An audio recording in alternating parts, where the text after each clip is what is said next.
my girlfriend doesn't know, but it's kind of a surprise. But I'm spending it with my girlfriend, but she'll see what happens. She'll see what happens. So yeah.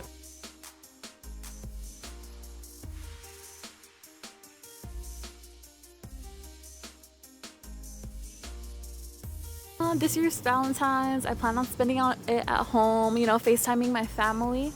Hopefully I can get some good food around the area, maybe SomiSomi. Maybe having a picnic with some of my friends, safely though, and just enjoying each other's company.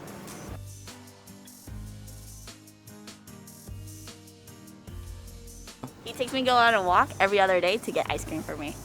Love for me is accepting someone for who they are, despite their flaws, and loving them unconditionally. My favorite product to share with my family is a taiyaki. I share it with my dad and my sister. I'm not here very often in California. I live in New York. Love for me is spending time, making the time really for other people, whoever it is in your life. I always come here with my boyfriend. We get Nutella and red bean.